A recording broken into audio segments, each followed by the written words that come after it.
आइए आज हम लोग संस्कृत व्याकरण भाग 4 पढ़ेंगे। इससे पहले हम लोग लकार, कर्ता, शब्द पढ़ चुके हैं। आगे देखिए, उससे आगे हम लोग लोट लकार पढ़ेंगे। लोट लकार के रूप क्या होता है, पहचान कैसे होता है, उसको कैसे बनाया जाता है, इस पे हम लोग चर्चा करेंगे। देखिए लोट लकार, इससे पहले हम लोग लट लकार पढ़ चुके हैं। आज हम लोग पढ़ेंगे लोट लकार। और आपको बता चुके हैं कि लकार जो होते हैं 10 प्रकार के होते हैं, उसमें से हमको पढ़ना है 5 प्रकार के। और 5 में आज हम लोग दूसरा लकार पढ़ेंगे जो लोट लकार है। देख लीजिए, लोट लकार के यह आपको जो लिखा हुआ है यह सभी रूप है। इसको हम लोग कहते हैं रूप।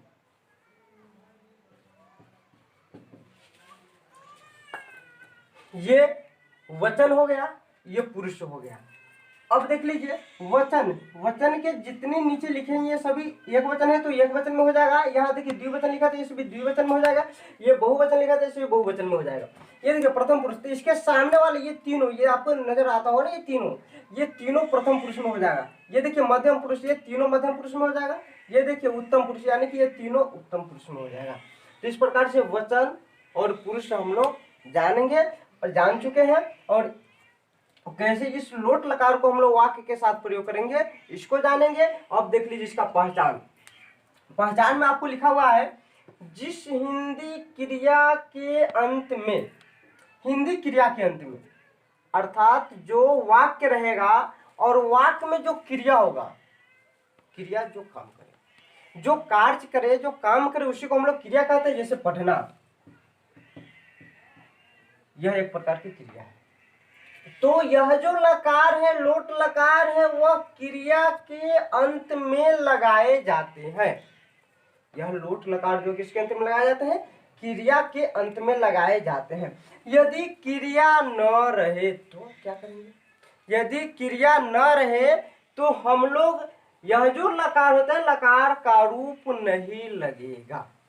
अगर क्रिया है तो लकार लगेगा, यदि क्रिया नहीं है तो लकार नहीं लगेगा।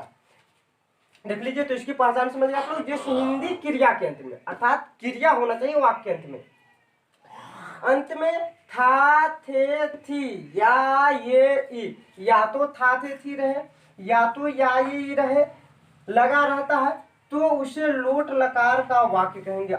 अगर यह 6 रूप लगा है तो हम कहेंगे कि यह लोट लकार का है। यदि यह नहीं लगा है अंत में, क्रिया के अंत में, तो हम समझेंगे कि यह लोट लकार का वाक्य नहीं है। या तो कोई अदर वाक्य, दूसरा वाक्य होगा, या दूसरा लकार हो सकता है, या सिंपल साधारण वाक्य हो सकता है। अगर लगा है तो जिस लकार का लगा, इससे पहले लट लकार लगा है तो हम समझ जाएंगे कि लट लकार है। अगर नहीं है तो लोट लकार अभी हम लोग पढ़ रहे हैं, और इस 6 में से आए समझेंगे लोट लकार है। जैसे देखिए इसमें कुछ उदाहरण आपको लिखा है, जिससे लिखा हुआ है, वह गया, मैं पढ़ा, आप खाए, मैं घर गया या गया था, दोनों बात। देख लीजिए यहाँ पे, वह गया, इसके अंत में या आ रहा है, लेकिन पढ़ा, इसके अंत में ना तो या आता है और ना ही था थे थी आता है, या ये भी नहीं आ रहा है, था थे थी भी नहीं आ रहा है। लेकिन जब इसको हम लोग उच्चारण करते हैं तो या ही आता है। इसके अलावा आज्ञा के बोध में किया जाता है, आज्ञा के लिए अनुरोध किया जाता है कि मैं पढ़ा, मैं किसी को बता रहा हूं कि मैंने यह काम कर लिया, आज्ञा के बोध में कर रहे, इसलिए इस वाक्य को लोट लकार में समझा जाता है। अब इसको हम लोग बनाएंगे। देख लीजिए, लिखा है कि वह गया, वह, सोचिए वह क्या होगा, वह करता है, कर्ता का रूप मैं पहले आपको पढ़ा चुका हूं। देख लीजिए, यहां थोड़ा लिख भी देता हूं। कर्ता, कर्ता आपका है स, तो, ते, तुम, युवा, अहम, अवाम, यह 9 कर्ता होते हैं, और कर्ता के आधार से ही यह लकार लगाए जाते हैं। तो अब यह वह कर्ता हो गया, तो अब कर्ता को हम कैसे लगाएंगे, कर्ता और लकार को कैसे लगाएंगे, तो देख लीजिए इसको इससे लगाने से पहले अर्थात इसको बनाने से पहले दो बात पे हमको ध्यान देना है। पहला बात तो यह जो जैसे जैसे कर्ता आएगा उसी आधार से यह लकार का अपना रूप आएगा। अगर कर्ता न रहे, यदि कर्ता न रहे तो कर्ता न रहे तो या तो नाम हो सकता है या नहीं तो क्या होगा, या नहीं तो यह होगा। तो यदि कर्ता रहे तो इसके आधार से चलेंगे, जिस नंबर में रहे उसके आधार से चलेंगे।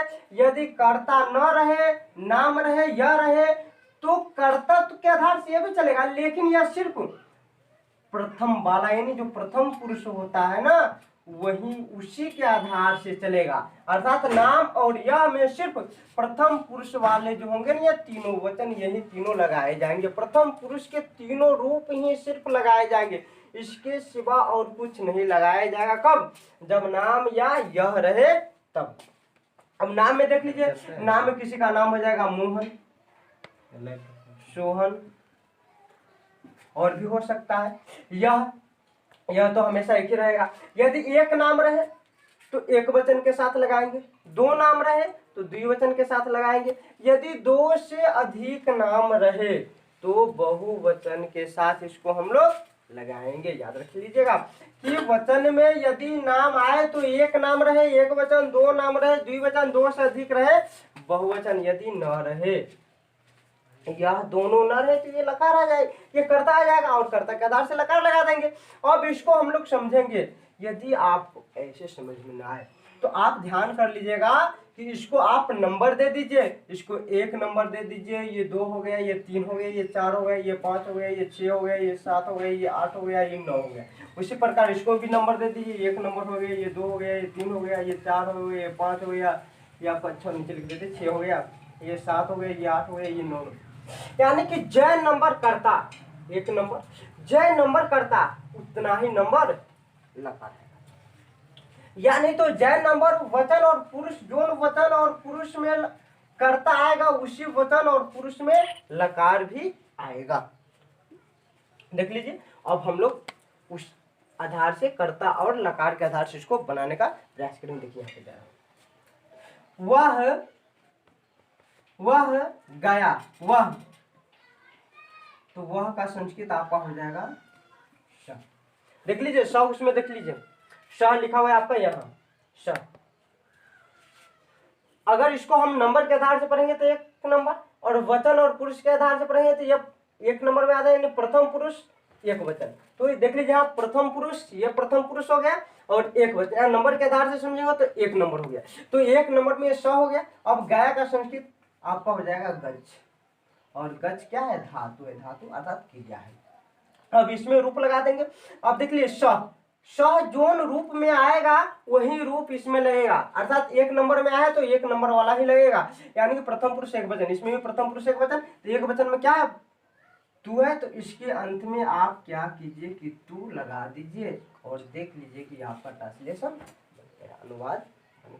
इस प्रकार से हम लोग क्या करते हैं, अनुवाद को बनाते हैं। उसी प्रकार और भी देख लीजिए, मैं पढ़ा, मैं का संस्कृत आपका हो जाएगा अहम,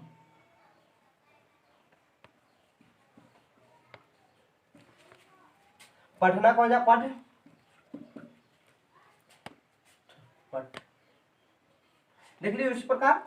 अब मैं देखिए यहाँ पे कर्ता के साथ मैं, अहम, मैं का संस्कृत अहम, और अहम देख लीजिए यहाँ पे क्या नंबर में, 7 नंबर में, या 7 नंबर में न समझ में आया तो उत्तम पुरुष यह हो जाएगा आपका, यह प्रथम पुरुष हो गया, यह हो गया मध्यम पुरुष, यह आपका हो गया उत्तम पुरुष। उत्तम पुरुष कौन वचन, एक वचन ये है तो इसको एक वचन है, इसको आप द्विवचन समझ लीजिए, इसको बहुवचन समझ लीजिए। पहले आपको मैं समझा चुका हूँ इसलिए मैं ऐसे ही लिखा था। देख लीजिए तो अहम 7 नंबर या उत्तम पुरुष एक वचन, तो 7 नंबर में अहम है तो इसी के आधार से यह लकार आएगा। 7 नंबर में देखिए क्या लिखा है, आनी लिखा है, यानी कि उत्तम पुरुष एक वचन, उत्तम पुरुष एक वचन क्या है, आनी। तो उत्तम पुरुष के सामने यहाँ आइए और एक वचन के सामने पुनः यहाँ आइए, और जहाँ दोनों मिले उसी को लिख दीजिए। तो यहाँ पे आ रहा है आनी, और आनी में जानते हैं